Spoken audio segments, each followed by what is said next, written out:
I am your host, Nero Wolfe. Let's begin our journey. It was a Tuesday in early April, the kind of day where the New York rain tries to decide if it's a mist or a deluge and settles on being a nuisance. I was at my desk, catching up on the bank balance, which was healthy enough to keep Wolfe in beer and orchids for a decade, but not so fat that I didn't mind the sight of an incoming check. Wolfe was where he always is between 9 and 11 in the morning, upstairs in the plant rooms, probably having a heart-to-heart with a cattleya that was acting temperamental. The doorbell rang at 10:15. On a morning like this, I expected a delivery man with a soggy package, or maybe a process server with a grudge. Instead, when I opened the door, I found myself looking at a woman who looked like she'd been preserved in amber since the turn of the century. She was small, brittle, and dressed in black silk that didn't just suggest mourning, it demanded it. "I am Mrs. Beatrice Sterling," she said, her voice like the rustle of dry parchment. "I have an appointment with Mr. Wolfe. Do you?" I asked, checking my mental calendar. "That's news to the calendar, Mrs. Sterling, and usually the calendar and I are on speaking terms. Mr. Wolfe is currently engaged with his orchids. He will see me," she stated. It wasn't a boast, it was a fact, delivered with the kind of quiet certainty that makes you wonder if you've missed a memo from the universe. "Tell him I am the widow of Arthur Sterling.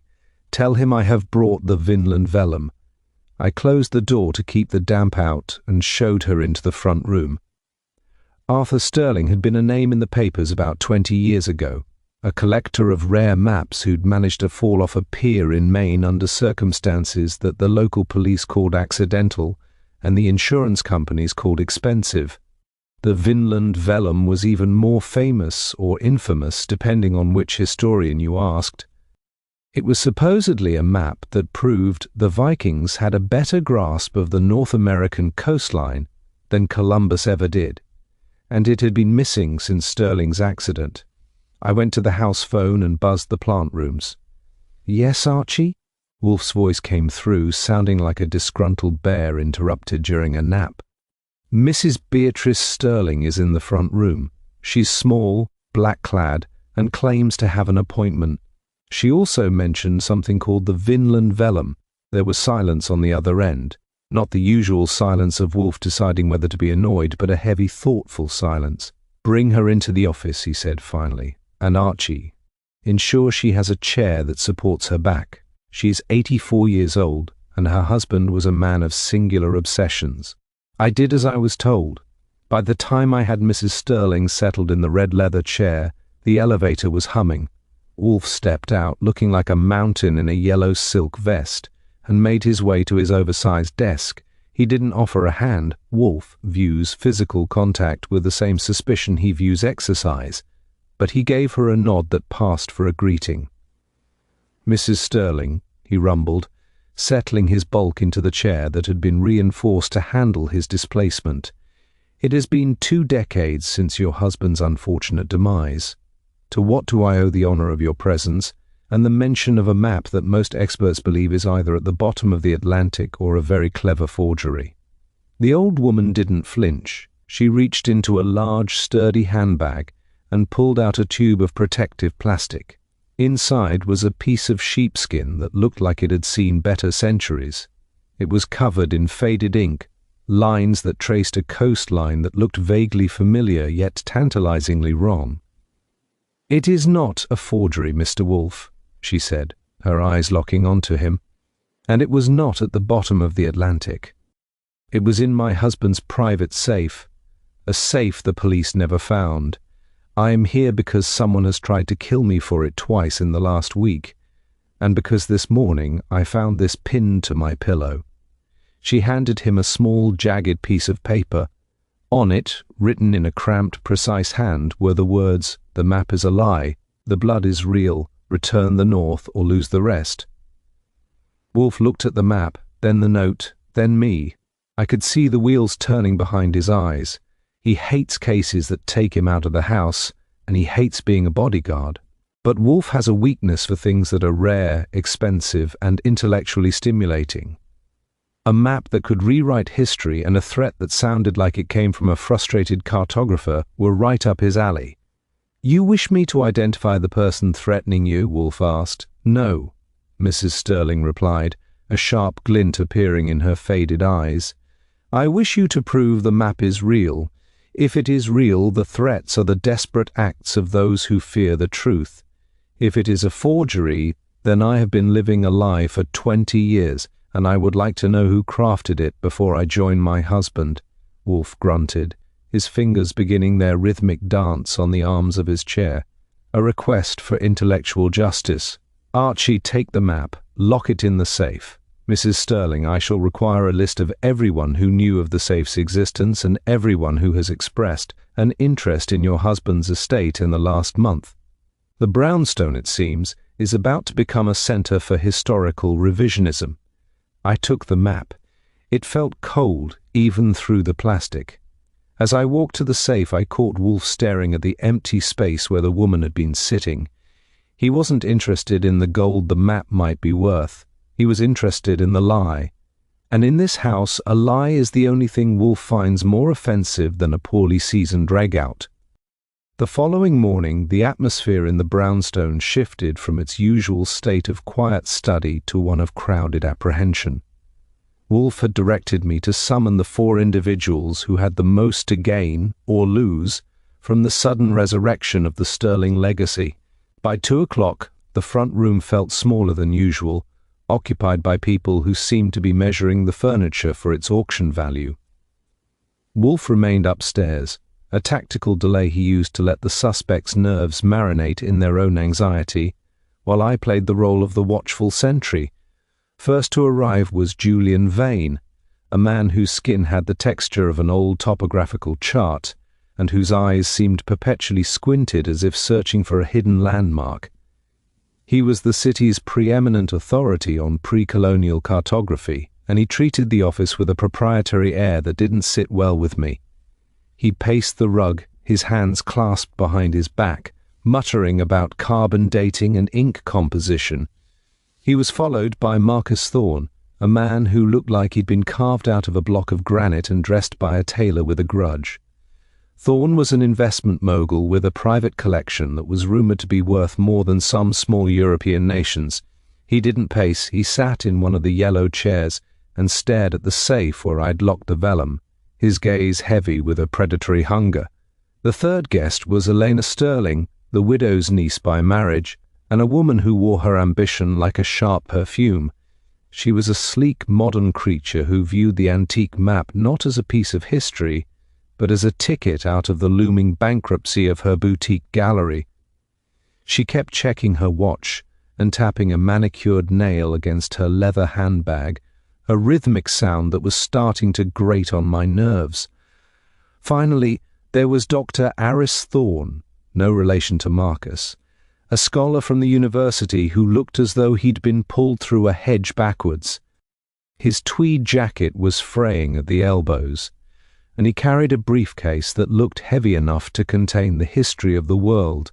He was the one who had written the most scathing papers dismissing the Vinland vellum as a clever hoax back in the 90s, and his presence in the room acted like a cold front hitting a warm pocket of air. "This is an outrage," Dr. Thorne announced, his voice a dry rasp, "to bring us here under the guise of a discovery. If Beatrice Sterling has found that piece of junk, it belongs in a laboratory for chemical analysis, not in the hands of a private detective who probably thinks a Portolan is a type of wine." "Mr. Wolfe thinks a Portolan is a navigational chart used in the Middle Ages, Doctor," I said, leaning against my desk, "and he also thinks that people who are truly confident in their opinions don't usually feel the need to shout at them." "Why don't you all sit? The mountain is moving." The elevator hissed and Wolfe exited. He didn't look at them as he walked to his desk. He looked at the space they occupied, as if calculating the exact volume of the trouble they'd brought into his house. He sat down, adjusted his bulk, and let the silence stretch until Marcus Thorne finally broke it. "We're busy people, Wolfe," the mogul said. "Mrs. Sterling told us you have the map. I want to see it. If it's the original sterling vellum, I'm prepared to make an offer that will end this nonsense immediately." "Offers are premature, Mr. Thorne," Wolfe rumbled, his voice filling the room with the weight of a gavel. "I am not a broker, and this is not an auction house. I am an investigator. My client has been threatened, and a piece of parchment that has been missing for 20 years has suddenly appeared on my desk. These two facts are not coincidental." He turned his gaze to Julian Vane. "Mr. Vane, you were the last person to examine the vellum before Arthur Sterling's death. You claimed it was genuine. Do you still hold that view, or has the passage of time, and perhaps the influence of your peers, softened your conviction?" Vane blinked, his watery eyes darting toward the safe. I would need to see it again. The ink was peculiar, the way the coastline of what we now call Labrador was rendered. It was either a miracle of medieval knowledge or the work of a genius with a very modern map of the North Atlantic. "And you, Elena?" Wolfe asked, turning to his niece. "You have been quite vocal about your aunt's delusions regarding her husband's safety, yet you were seen at her home late Monday night, shortly before the first threat was delivered." Elena Sterling didn't flush. She turned a shade paler. "I was checking on her. She's an old woman living alone with a fortune in paper. I have a right to be concerned about the family assets." "Assets or liabilities?" Wolfe asked. "A map that is a forgery is a liability. A map that is real is a target. Dr. Thorne, you have built a career on debunking this specific item. If it were proven authentic, your tenure and your reputation would be in tatters. One might say you have a vested interest in the vellum remaining lost, or, failing that, being destroyed." The doctor sputtered, his face turning a dangerous shade of purple, but Wolfe held up a hand. The room was already vibrating with friction from their conflicting interests. I watched them all, the scholar, the mogul, the expert, and the heir. They were a circle of distorted horizons, each seeing the map through the lens of their own greed or ego. "Archie," Wolfe said, his eyes never leaving the group. "Mr. Vane and Dr. Thorne will remain for a preliminary visual inspection. Mr. Thorne and Miss Sterling, you will leave your contact information with Mr. Goodwin. I shall determine the sequence of our next moves. The brownstone is closed for the day." As I showed the others out, I felt the back of my neck prickle. They weren't just suspects, they were intruders who had brought a cold, ancient wind into the office. I walked back to find Wolfe staring at the closed safe. "Well?" I asked. "Which one of them is the one who likes pinning notes to pillows?" "None of them, Archie," Wolfe murmured. The note was a distraction. "The real threat isn't to Mrs. Sterling, it's the truth. And in this house, the truth is the only guest that is never allowed to leave once it has entered. By the time the last of our uninvited guests had cleared the foyer, the air in the brownstone felt like it had been through a centrifuge. I've seen some collections of suspects in my time, but this group was a special blend of highbrow academia and lowbrow greed. Wolfe was back in his chair, his eyes closed, which meant he was either digesting the lunch Fritz had served, or he was mentally sorting the 4 visitors into neat little categories of guilt. I didn't interrupt the process. I just sat at my desk and watched the rain streak against the office windows, thinking about how a piece of old sheepskin could make people act like they were auditioning for a Shakespearean tragedy. "Archie," Wolfe rumbled without opening his eyes, "the list." I picked up the pad where I'd scribbled the vitals. "Julian Vane, the expert, lives in a walk-up that's more library than apartment. He's got the knowledge, but he's currently being sued by a museum in London for misattributing a 16th century globe. He needs a win, and he needs it to be big." Then there's Marcus Thorne, the money. He's got enough of it to buy the moon, but he's obsessed with completing his collection. He once spent $80,000 on a map that turned out to be a napkin from a 1920s cruise ship just because he thought it was a secret route to the Titanic. He doesn't like losing. Wolfe made a sound that might have been a grunt of acknowledgement. "Next," I continued, "is Elena Sterling, the niece. Her gallery is about 3 months away from becoming a shoe store if she doesn't find a windfall. She was at the widow's house Monday night, and she's the only one who wouldn't need a map to find the safe. Finally, Dr. Aris Thorne, the skeptic. If that map is real, he's not just wrong, he's a professional punchline. He's got a temper that could boil water and a briefcase that looks like it's seen better decades. A circle of distorted horizons, Wolfe murmured, finally opening his eyes, each seeing only the portion of the world that serves their vanity. Archie, the legwork begins. I want you to visit Mr. Vane's library. If he is indeed being sued, he may be looking for a way to settle out of court with a discovery that eclipses his mistake, and Dr. Thorne finds out who funds his research. A man of such singular academic vitriol often has a patron who pays for the privilege of being right. I spent the next 4 hours proving that New York is a very small town if you know who to ask. I started with Vane. His place on the Upper West Side was exactly what I expected. Smelled of old paper, damp rot, and the kind of loneliness that only comes from spending too much time in the 15th century. I didn't have to break in. I just told the super I was with the insurance company checking on the Sterling estate. Vane wasn't there, but his desk was. It was covered in high-resolution photographs of the Vinland vellum, photos taken long before Mrs. Sterling brought the original to us. I took a few notes and moved on to the university.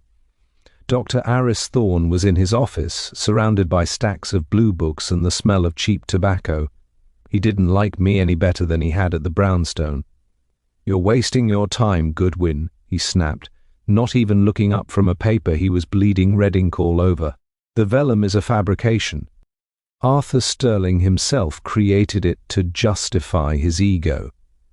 He was a man who wanted to believe he was part of a grander history than he actually was. If Beatrice has found it, she's merely found a monument to his madness." "Maybe," I said, leaning against the doorframe. "But monuments don't usually come with death threats pinned to pillows. And speaking of history, who's paying for your current sabbatical? I hear the Foundation for Historical Truth is very generous. Is it true Marcus Thorne is the chairman of that particular board?" The doctor's pen paused for a fraction of a second, just enough to tell me I'd hit a nerve. "The chairmanship is a formality.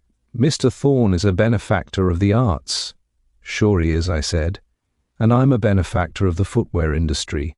I left him to his grading and headed for Elena Sterling's gallery in Soho.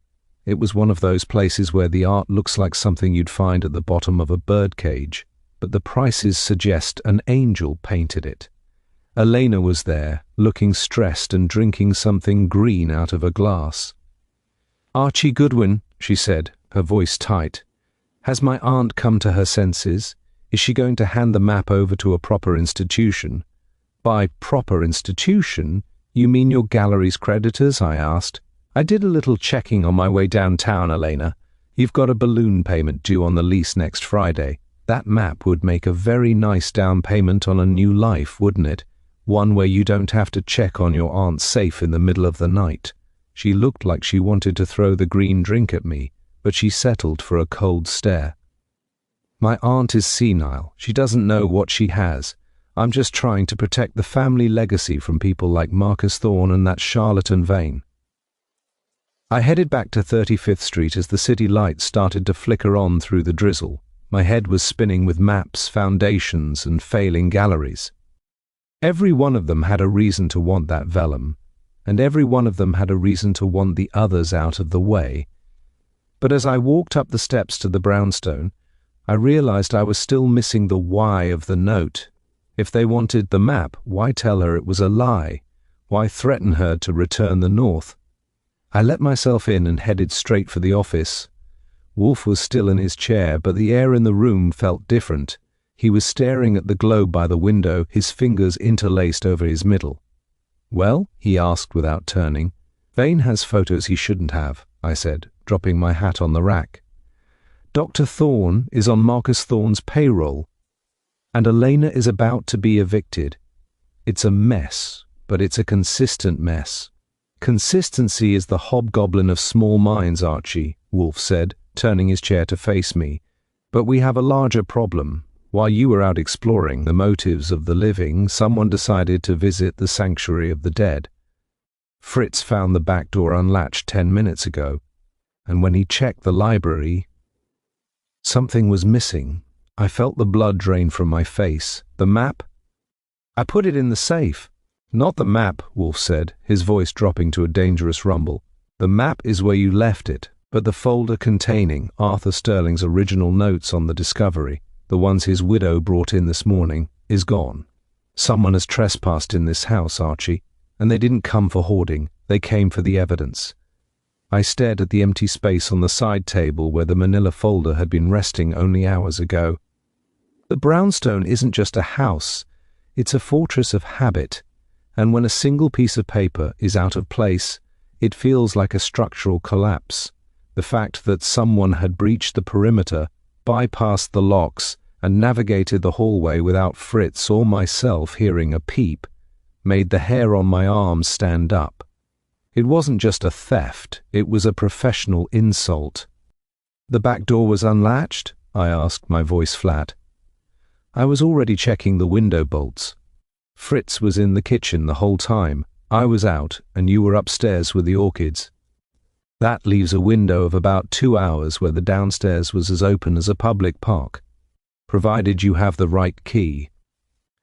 Wolfe's face was a mask of cold, controlled fury. He doesn't move much, but when he's truly livid, he seems to expand, taking up more of the room's atmosphere. "The lock was not forced, Archie. It was manipulated with a finesse that suggests either a master of the craft or a duplicate key. Neither prospect is comforting. They did not touch the safe. They did not seek the vellum itself. They took the provenance, the records of where Arthur Sterling found the map, his correspondence with the Icelandic archives, and his private logs. They took the pedigree," I muttered. "Without those notes, the map is just a piece of old skin. It's the difference between a masterpiece and a high-end souvenir. If you're trying to prove the map is a lie, you destroy the evidence that says it's real.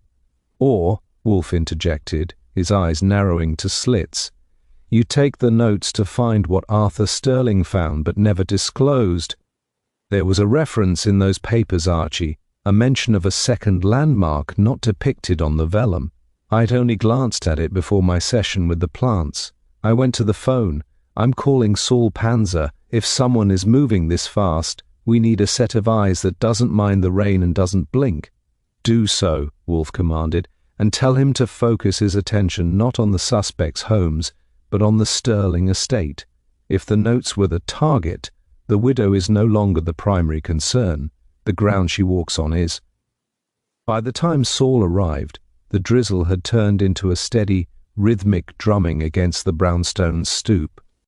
Saul sat in the red leather chair, looking like a nondescript clerk who wouldn't be noticed in a crowd of 3, which is exactly why he's the best in the business. I gave him the rundown, the map, the threats, and the missing folder. "You think the thief is one of the 4 who are here today?" Saul asked, his sharp eyes moving from me to Wolfe. "Logic suggests it," Wolfe rumbled.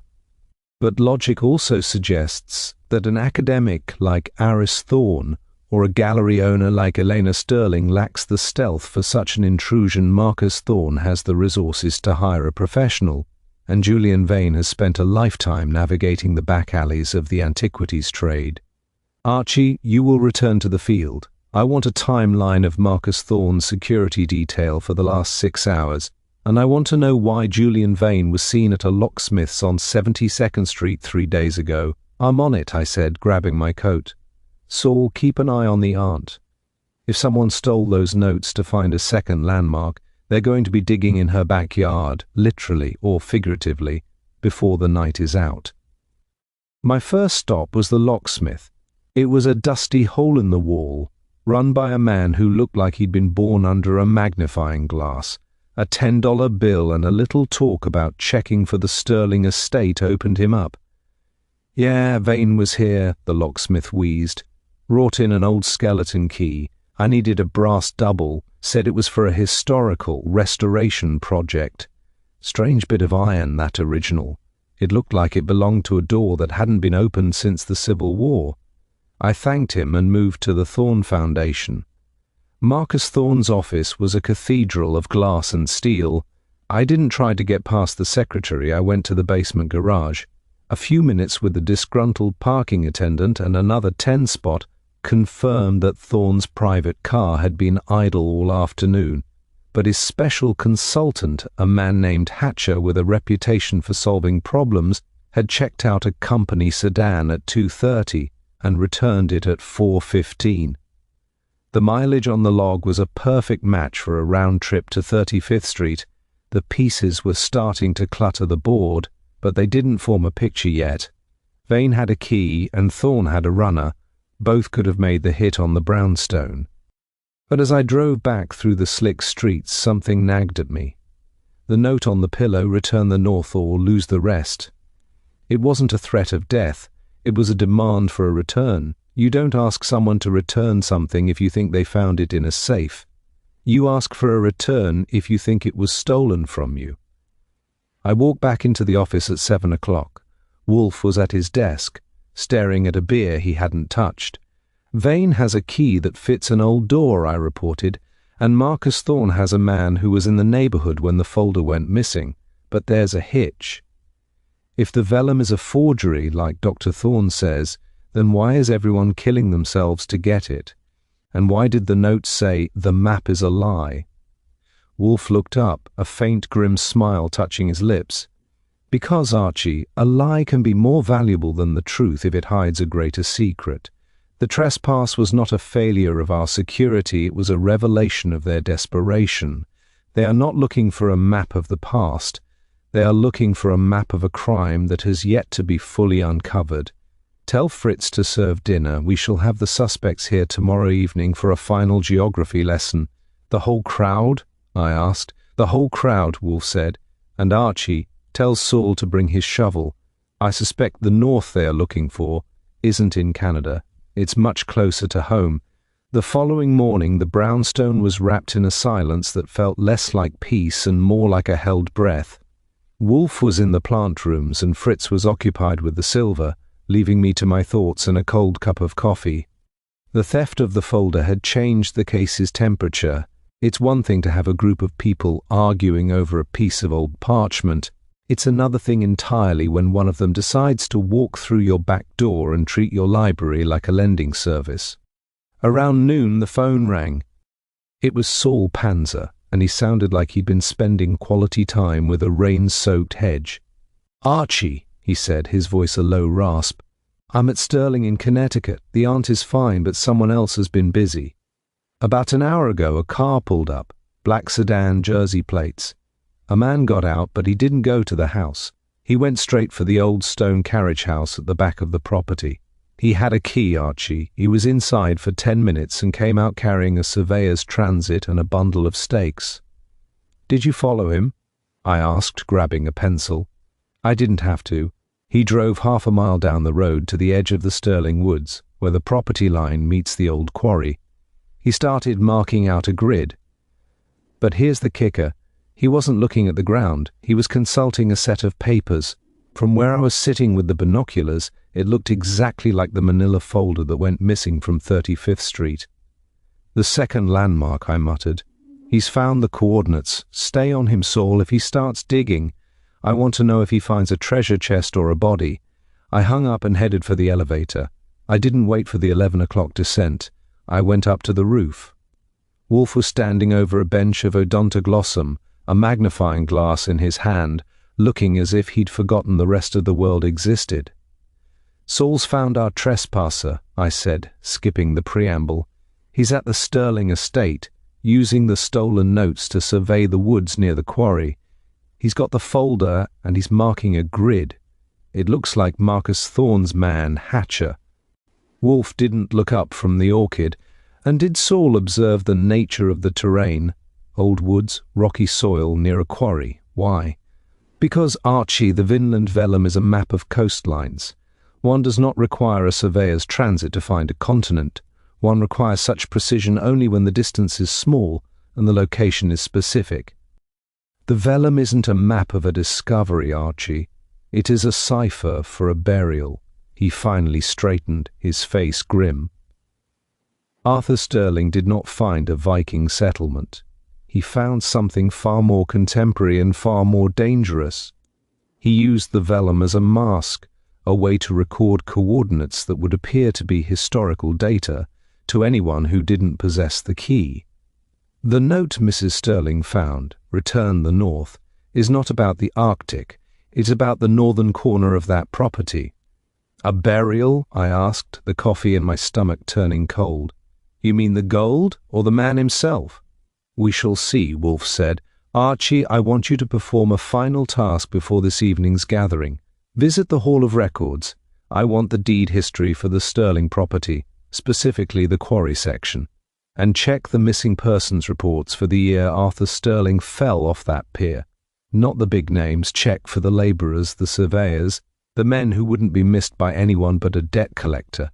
I spent the afternoon buried in dust and bureaucracy. The Hall of Records is the kind of place that makes you appreciate the relative cleanliness of a murder scene. By 4 o'clock, I had what I needed.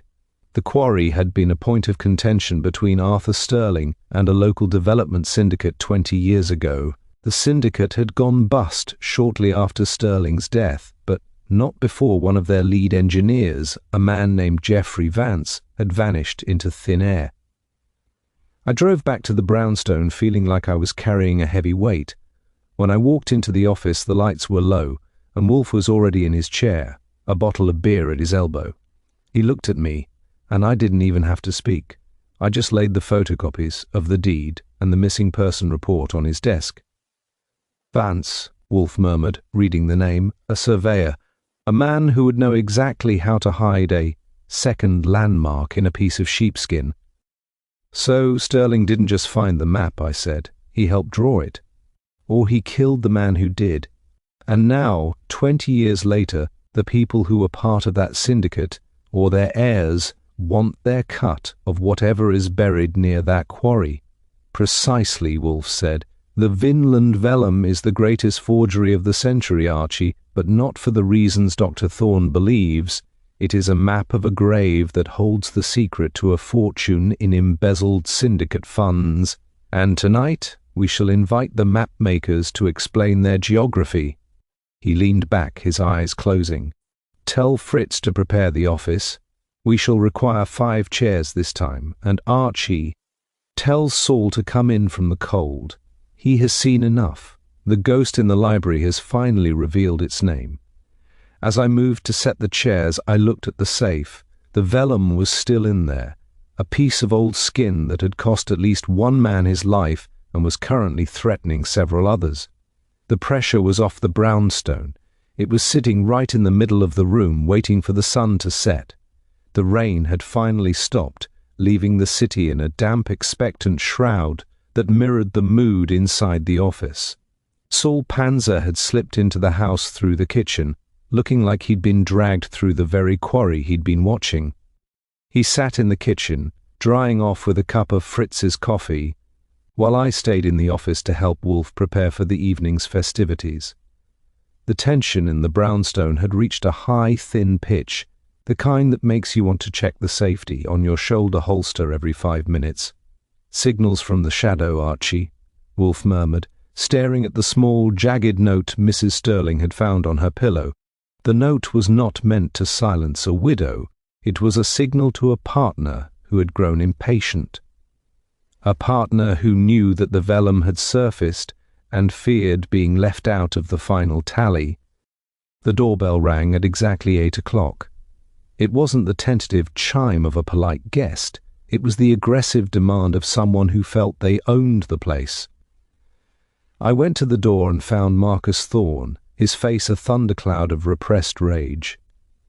Behind him, looking smaller and more haunted than before, was Julian Vane. They didn't wait to be invited. They pushed past me into the office as if they were following a scent. "Where is it, Wolfe?" Marcus Thorne barked, standing in the center of the rug. "I know about the folder. I know your man has been following Hatcher. Let's stop the charade. That vellum belongs in a museum, and the property rights to the Sterling estate are currently under my firm's litigation. You're obstructing a legal recovery." Wolfe didn't even lift his gaze from the book he was holding, a thick volume on Icelandic sagas that he'd been leafing through with deceptive calm. "A legal recovery, Mr. Thorne? Or a desperate scramble for a burial site that has remained undisturbed for 2 decades? Do sit down. You're obstructing the airflow, and your indignation is as tiresome as your tailor is talented." Thorne sat, but he looked like he was ready to spring. Vane took the chair furthest from the desk, his hands twitching in his lap. Before I could close the office door, a third visitor arrived, Dr. Aris Thorne. He looked even more dishevelled than usual, his eyes bloodshot and his breath smelling faintly of cheap whiskey. "I heard," the doctor rasped, ignoring the others. "I heard you found the notes, Wolfe, the ones detailing the chemical compositions Sterling used. I told you it was a fraud. I've spent 20 years being the laughingstock of the faculty because of that man's discovery. If those notes prove he fabricated the ink, I want them. I have a right to my vindication." "Vindication is a cold comfort, Doctor," Wolfe said, finally closing his book, "especially when it is purchased with the blood of a missing engineer. Archie, ensure the widow is comfortable in the front room. We shall require her presence shortly. But first, we must discuss the signals." I went to the front room where Beatrice Sterling was waiting, her black silk rustling as she stood. She looked fragile, but there was a steel in her spine that the others lacked. I brought her in and settled her in the red leather chair. The circle was almost complete, but there was one empty chair left. "We are missing Miss Elena Sterling," Wolfe noted, checking the wall clock. A curious absence considering her gallery's impending collapse and her late-night visit to her aunt's safe. "She's not coming," Marcus Thorne snapped. "She's unwell or occupied."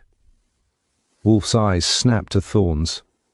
"Occupied with the surveyor's transit your man-hatcher was using near the quarry today. Or perhaps she is occupied with the realization that the second landmark she thought she found in my stolen folder was a deliberate plant." The room went deathly still. I felt a grin tugging at the corners of my mouth. I hadn't known Wolfe had planted anything in that folder, but it was a classic move. He'd baited the hook and waited to see who would bite. "You stole it," Dr. Thorne whispered, looking at Marcus. "You sent someone into this house to steal the research." "I did what was necessary," Marcus Thorne shouted, his face turning a deep, mottled red. "The Sterling estate is mine. That map is a cipher for the syndicate's offshore accounts, and I'm the only one left with the codes to access them. Sterling stole that vellum from the syndicate's safe before he died. He didn't find it, he embezzled it. This was the second betrayal, the realization that the historical discovery was nothing more than a high-stakes shell game between thieves." Vane looked like he was about to faint. Dr. Thorne looked confused, but the widow, Beatrice Sterling, just stared at Marcus Thorne with a cold, unwavering pity. "The map is a lie," Wolfe said, his voice dropping to a dangerous rumble. Just as the note said, but Arthur Sterling alone didn't create the lie. It was a collaborative effort. Julian Vane provided the expert attribution, Marcus Thorne provided the financial cover, and Geoffrey Vance, the missing engineer, provided the coordinates. But when it came time to divide the spoils, Mr. Vance became an inconvenient variable. "He disappeared!" Vane shouted, his voice a high-pitched squeak. "He took the codes and ran." "No, Mr. Vane," Wolfe said, leaning forward. "He didn't run. He was moved to the northern corner of the property, near the quarry, and the second landmark isn't a Viking stone. It's a surveyor's marker that sits directly over his remains. Archie, call the police. Tell them to bring a forensics team to Sterling Quarry, and tell them to look for a man who hasn't seen the sun in 20 years. Before I could reach the phone, Marcus Thorne stood up, his hand reaching for the inside of his coat. I had my Colt out before he could even clear the lapel, the barrel pointed directly at his expensive tie. "Don't," I said, my voice as cold as the rain outside. Wolfe hates the smell of gunpowder in the office. It ruins the smell of the beer. Thorne froze. The signals from the shadow had finally been brought into the light, and they were pointing directly at a grave. The brownstone was no longer a sanctuary, it was a courtroom, and Wolfe was about to deliver the verdict. Marcus Thorne's hand stayed frozen near his lapel, his fingers twitching like a trapped bird. He looked at the muzzle of my Colt, then at Wolfe, and finally at the door, where Saul Panzer had materialized, looking lean, damp, and entirely uninterested in Marcus's social standing. The room felt as though the air had been pumped out of it, leaving only the heavy, oppressive weight of 20 years of secrets. Wolfe didn't even acknowledge the gun or the threat. He was too busy adjusting the scale of the map in his mind, shifting from the grand coastlines of the North Atlantic to the jagged, blood-stained rocks of a Connecticut quarry. "Sit down, Mr. Thorne," Wolfe directed, his voice as smooth and cold as a marble floor. "Brute force is a clumsy tool for a man of your supposed intellectual caliber. You have spent 2 decades building a mountain of philanthropy on a bone foundation. To add another casualty to the tally now, in the presence of witnesses, would be a statistical error you cannot afford." Thorne slumped back into the chair, his face a mask of grey defeat. I kept the gun steady but eased my thumb off the hammer. I didn't like the look in his eyes. It was the look of a man who realized the exit he'd been running toward for 20 years had just been bricked up. "You speak of the quarry as a grave," Julian Vane whispered, his voice trembling. "But Sterling told me. He said Vance had gone to Europe. He said the vellum was the only thing Vance left. I only authenticated it because I believed in the history. I believed in the Vikings." "You believed in the commission, Mr. Vane," Wolfe corrected him sharply. "You are an expert in maps, yet you failed to see the most obvious distortion in your own life. Arthur Sterling used your reputation to give a fake discovery a veneer of academic respectability. The vellum was never meant to be a historical document. It was a ledger of theft. The syndicate funds that vanished 20 years ago were not converted into offshore accounts, they were converted into something far more tangible, diamonds, I suspect, and buried with the only man who knew the exact coordinates. Geoffrey Vance didn't go to Europe. He was silenced and cached like a common pirate's chest. Dr. Aris Thorne let out a jagged, bitter laugh. "So I was right. The map is a fraud. My career, my reputation, destroyed by a graveyard marker." "You were right for the wrong reasons, Doctor," Wolfe said, turning his gaze toward him. "You were so obsessed with proving the ink was modern that you missed the fact that the geometry was too perfect. A medieval monk would have made scale errors. A modern surveyor like Vance, working under the duress of a death threat, would produce a map that was mathematically infallible. He drew his own tombstone, and he drew it with the precision of a man who hoped that someday someone like me would look at the scale and realize it wasn't a continent but a corner of a field." Mrs. Sterling, who had remained silent throughout the confrontation, finally spoke. Her voice was steady, cutting through the tension like a razor. "Arthur was a man of many shadows, Mr. Wolfe. I knew he hadn't found a settlement. I knew there was blood on that parchment. That is why I kept it hidden. I didn't want the gold. I wanted the peace that comes with forgetting. But when Marcus began his threats, I realized that the past doesn't stay buried just because you stop looking at the ground." Wolfe nodded slowly.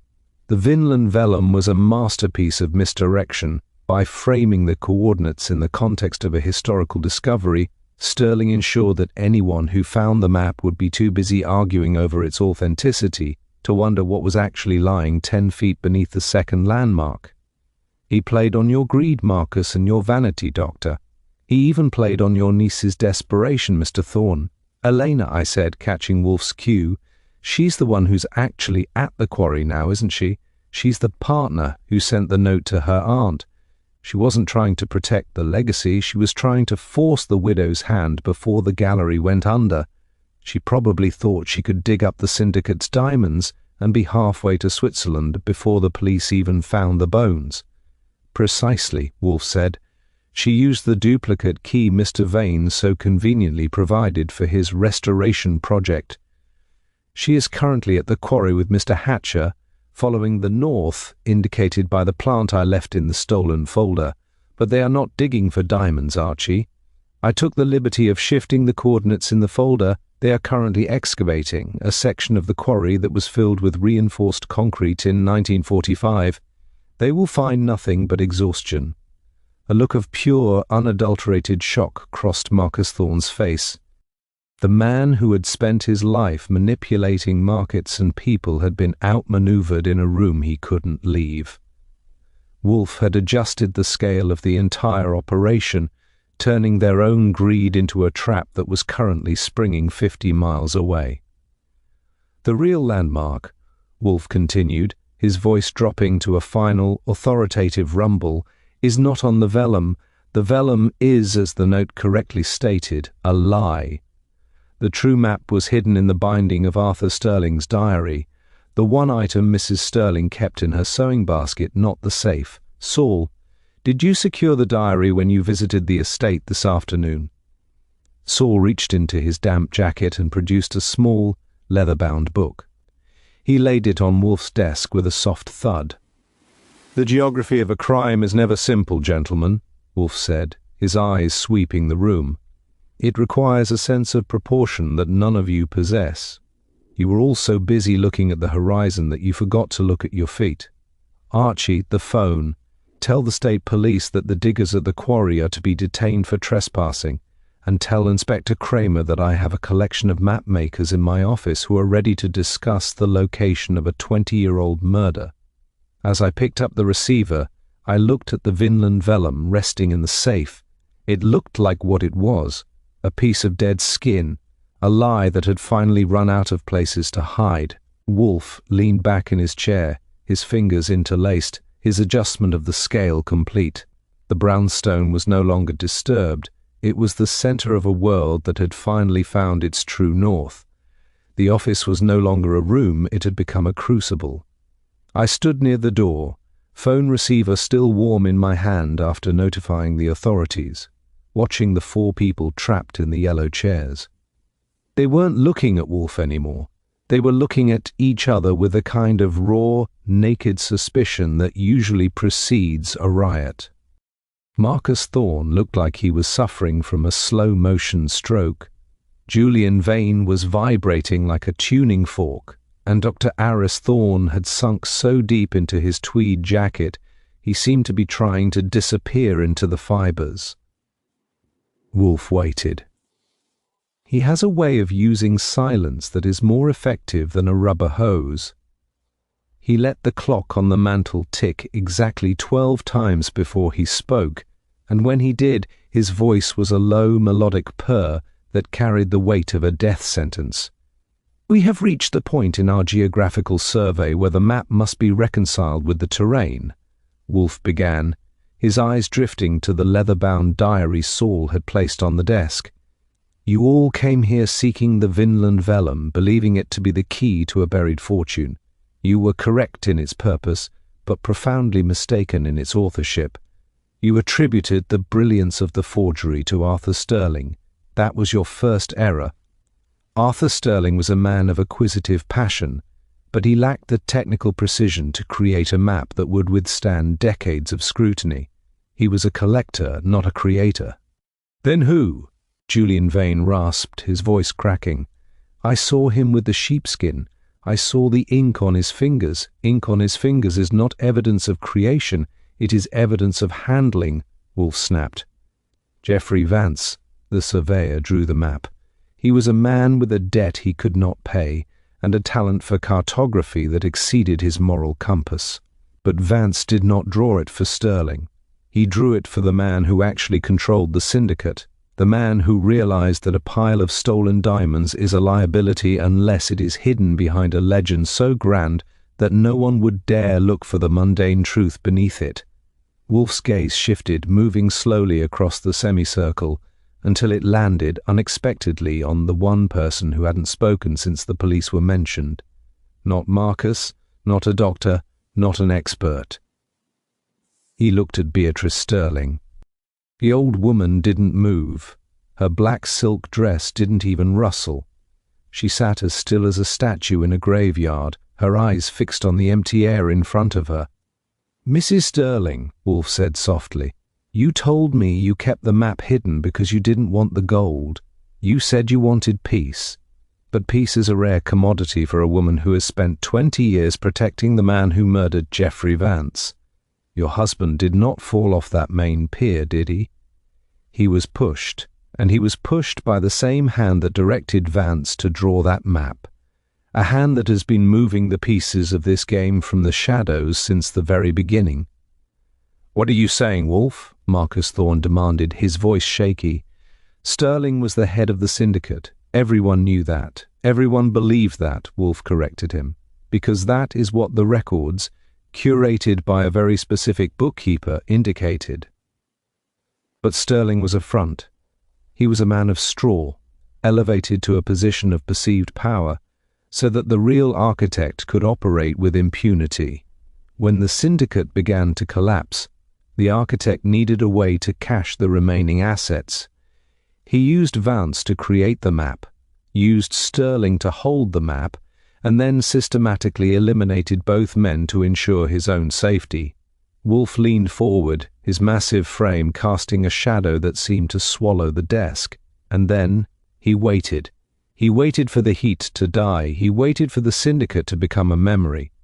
But he had a problem. Beatrice Sterling had the vellum, and she wouldn't let it go. She didn't want the diamonds. She wanted to punish the man who had killed her husband. She sat in that house for 20 years, holding the map like a tether, waiting for the murderer to grow desperate enough to show his face. "And he did," I said, catching the rhythm. "He sent the note. He tried to force the map out into the open by using the niece and the experts as a smokescreen." "Exactly," Wolfe said. "But the architect made one mistake. He assumed Beatrice was greedy like him. He didn't realize she was looking for an executioner, not a buyer. Julian Vane, you were the one who originally introduced Vance to Sterling. You were the expert who ensured the vellum was accepted by the academic world. But you weren't working for Sterling. You were working for the man who paid your London legal fees, the man who has been funding Dr. Thorne's foundation to keep the map in a state of perpetual controversy." Wolfe's eyes snapped to the corner of the room near the shadows. "Isn't that right, Saul? The man you saw Hatcher meet tonight wasn't Marcus Thorne. Marcus was too busy being indignant in my office. The man Hatcher met was the one who actually holds the deed to the quarry, the silent partner in the syndicate who managed to survive the purge." Saul nodded once. "It's true, Mr. Wolfe. The man in the black sedan. I recognized him from the old newspaper clippings. He's changed his name, but the bone structure is the same." Wolfe looked to expert. "Julian Vane. Mr. Vane, you will tell us the current name of the man who killed Arthur Sterling and Jeffrey Vance, or you will spend the rest of your life explaining to a jury why you helped him bury a body in a stone quarry. The geography of your life has led you to a dead end. I suggest you find a way to navigate out of it." Vane collapsed. He didn't just sit, he folded, his head dropping into his hands, a low, keening sound escaping his throat. It was him. It was always him. He said we'd be rich. He said the Vikings would save us. The name, Mr. Vane, Wolfe barked. "Latham," Vane sobbed. "His name is Robert Latham. He's the chairman of the university board. He's the one who's been at the quarry tonight." The silence that followed was unlike any other. It was the silence of a structure finally settling after a long, slow collapse. Beatrice Sterling closed her eyes and let out a single long breath. The trap had snapped, and the ghost in the library finally had a face that the law could touch. "Archie," Wolfe said, his voice returning to its normal, unhurried tone. "Tell the operator to put me through to the district attorney. Tell him I have a map for him, a map that leads directly to the front door of the university's most esteemed benefactor." The office felt like the deck of a ship that had finally stopped tossing in a gale. The silence that followed Vane's confession was thick, but it wasn't the suffocating kind. It was the heavy, expectant quiet of a courtroom, just before the jury foreman stands up. Julian Vane remained a heap of misery in his chair, his spirit seemingly evaporating, leaving behind only the husk of a man who had spent 20 years orbiting a lie. Marcus Thorne, the doctor, looked at him with a mixture of disgust and the hollow realization that they had been playing a game where the rules were written in blood they hadn't even noticed. Wolfe didn't move.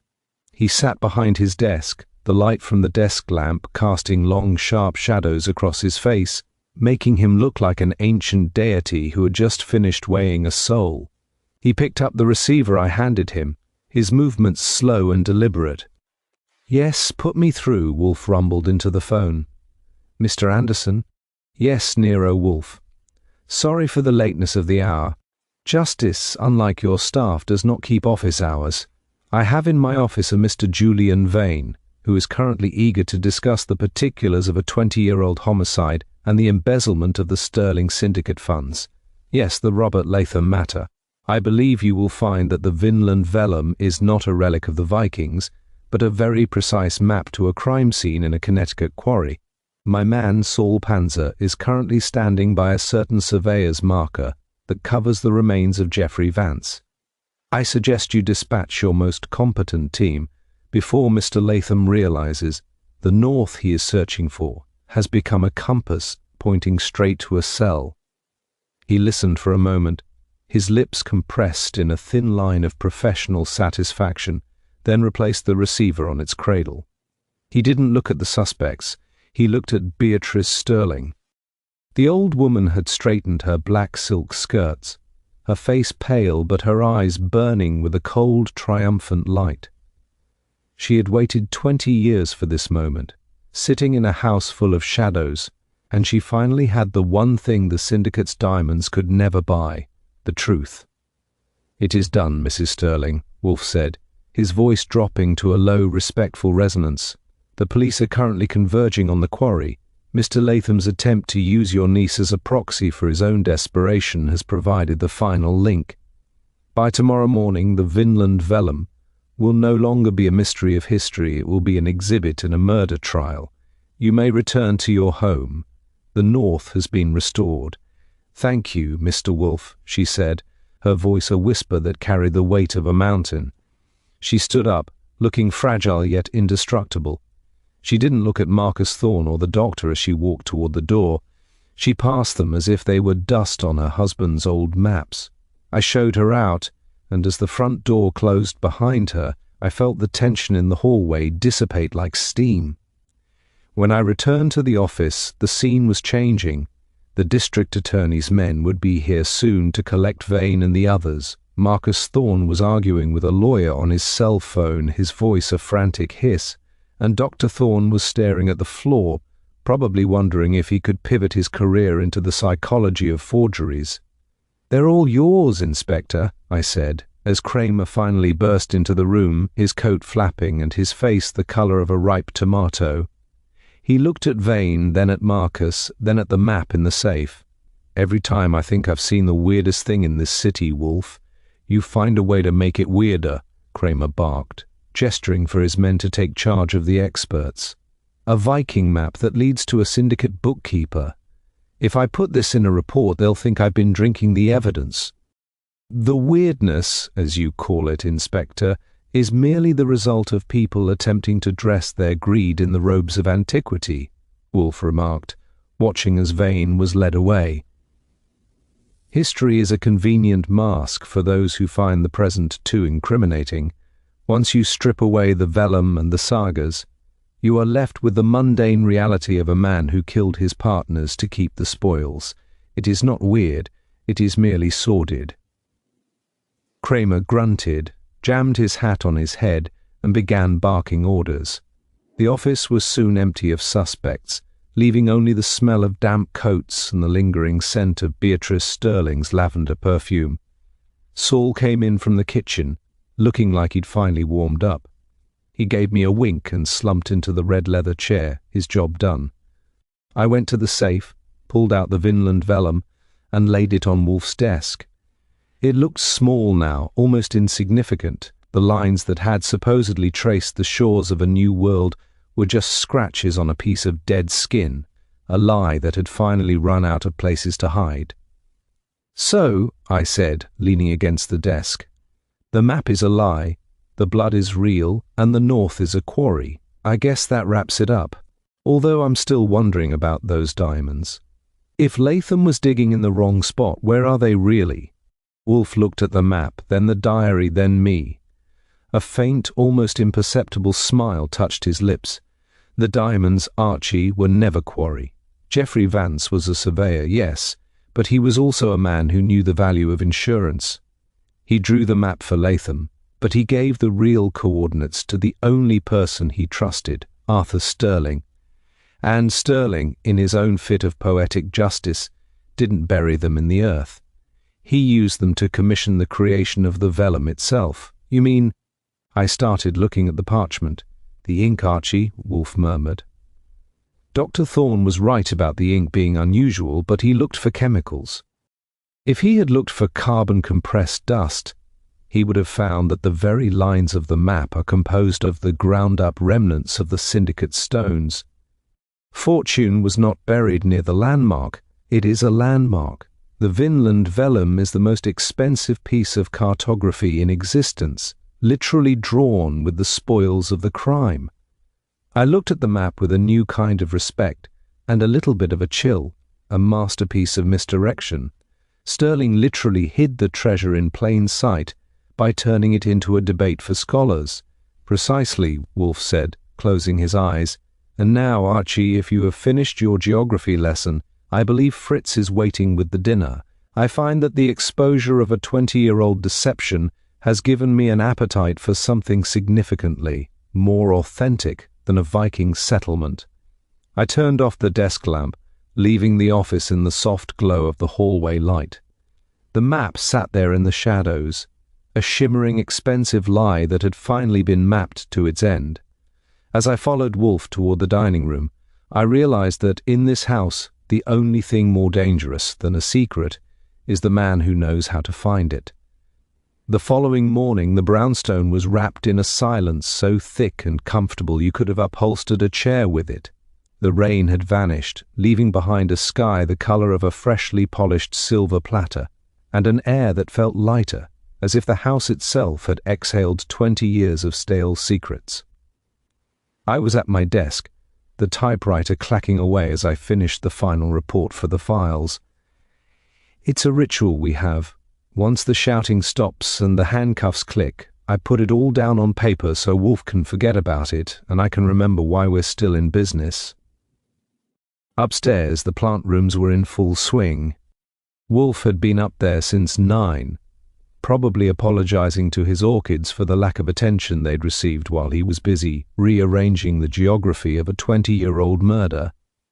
At exactly 11 o'clock, the elevator hummed and the door slid open. Wolfe stepped out, looking like a well-fed emperor in a new yellow silk vest that was bright enough to require sunglasses. He crossed the room to his oversized chair, performed the complex series of maneuvers required to settle his bulk into the cushions, and looked at me with an expression that was almost, but not quite, a smile.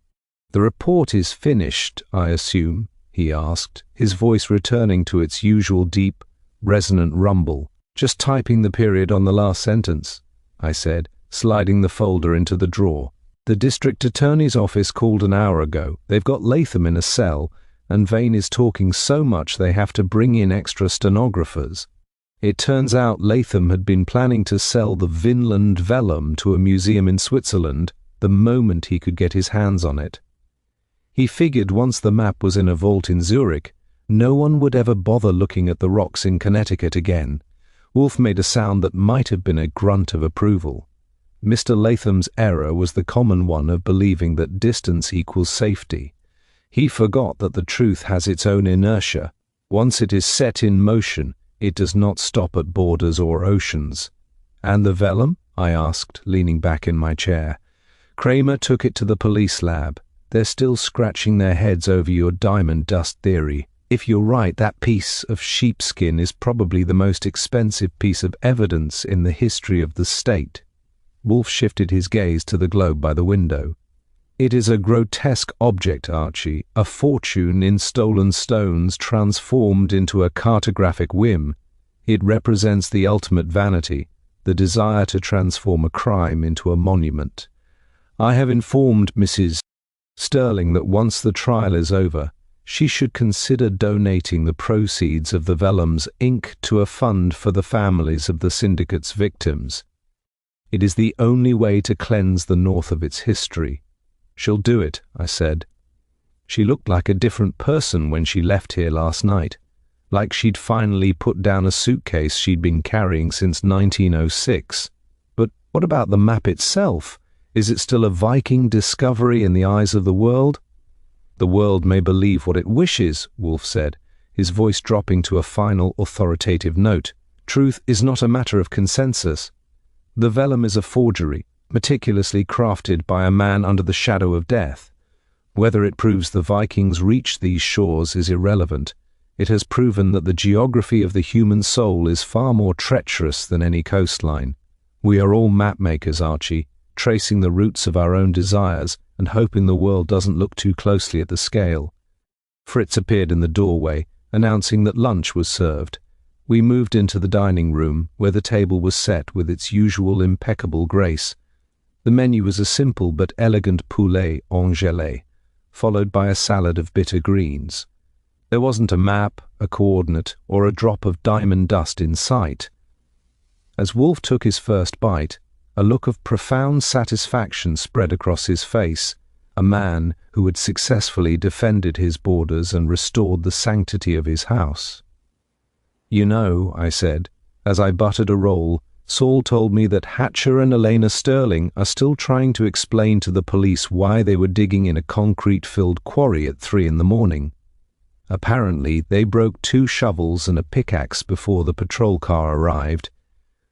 Wolfe paused, a fork full of chicken halfway to his mouth, a fitting penance for their lack of imagination. They were looking for wealth in the ground, when the real treasure was the secret they were holding in their hands. They are the cartographers of their own ruin. He took the bite and chewed slowly, his eyes closing in a brief moment of culinary meditation. The brownstone was silent again, the ghosts of the syndicate finally laid to rest, and the mountain was back on its throne. The case was closed, the bank balance was healthy, and for the first time in a week, the only thing being weighed in the office was the quality of the beer. "Archie," Wolfe said, just as I was reaching for the salad. "Sir? Remind me to tell Theodore that the phalaenopsis in the north window requires more humidity. It is becoming as brittle as Mrs. Sterling's silk." I grinned and kept eating. The true north of the brownstone had been found, and it pointed, as always, toward the kitchen and the plant rooms.